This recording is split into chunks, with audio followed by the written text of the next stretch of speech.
LeBron James of the Los Angeles Lakers recently exercised his $52.6 million player option for the 2025-26 season. For James, this was the right idea. He's still one of the better players in the league, and it isn't like another team had the money to give him. However, after James exercised his $52.6 million player option, Rich Paul made some telling comments to ESPN. He noted that James wants to compete for a championship, and he knows that the Lakers are building for the future. He then added that he's appreciative of the partnership that they've had with Los Angeles, but James and Paul want to ensure that James is getting the best for his buck at this stage of his career, regarding trying to win a championship. LeBron wants to compete for a championship, Paul told ESPN. He knows the Lakers are building for the future. He understands that, but he values a realistic chance of winning it all. We are very appreciative of the partnership that we've had for 8 years with Jeanie, Buss, and Rob Pelinka, and consider the Lakers as a critical part of his career. We understand the difficulty in winning now while preparing for the future. We do want to evaluate what's best for LeBron at this stage in his life and career. He wants to make every season he has left count, and the Lakers understand that, are supportive, and want what's best for him. The Blockbuster trade idea. Following those comments, some have suggested that James wants to leave the Los Angeles Lakers. If that's the case, there will be many teams around the league interested. However, one of them makes more sense than any other, and that's the Golden State Warriors. If the Warriors were to make a trade for James, it'd have to be very creative. When searching for a potential deal, Kevin O'Connor recently brought one up. He added that because the Phoenix Suns and Houston Rockets trade hasn't been finalized yet for Kevin Durant, it's possible that James could be included in a trade involving 4 teams that would send him to the Warriors.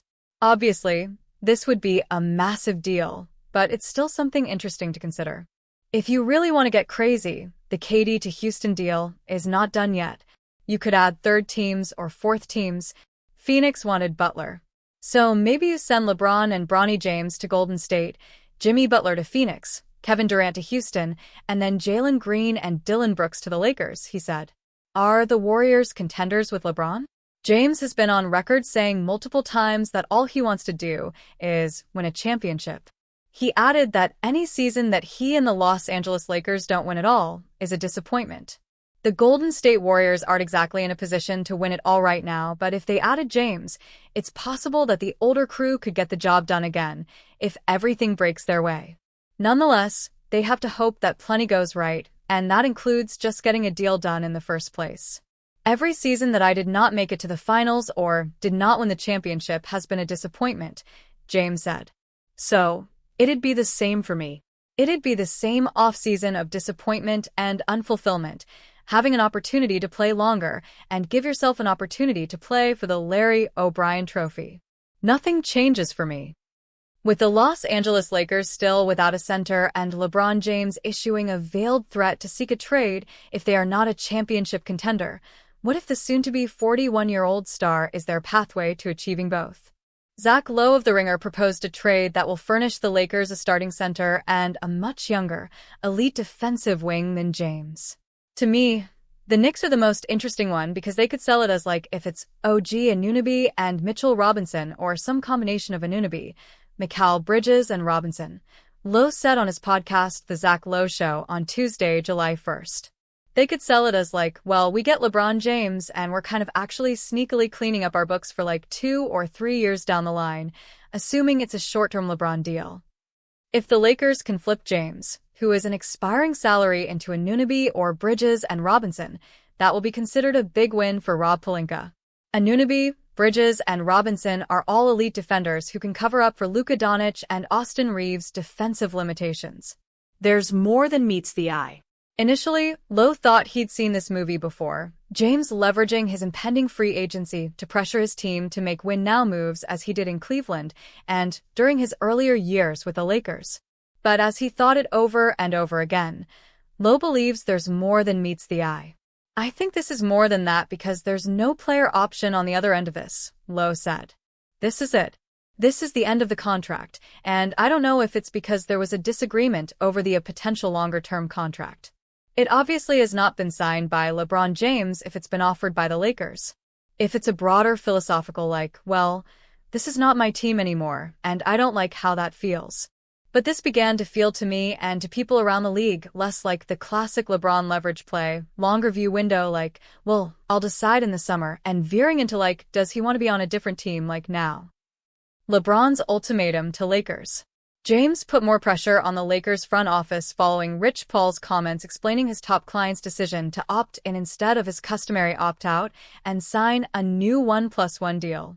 LeBron wants to compete for a championship, Paul told ESPN. He knows the Lakers are building for the future.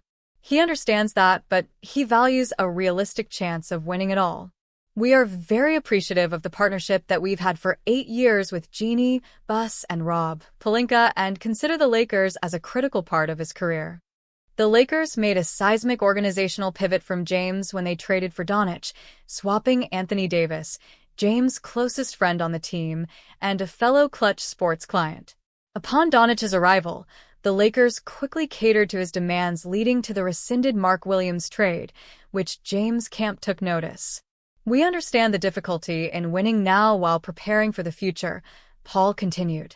"We do want to evaluate what's best for LeBron at this stage in his life and career.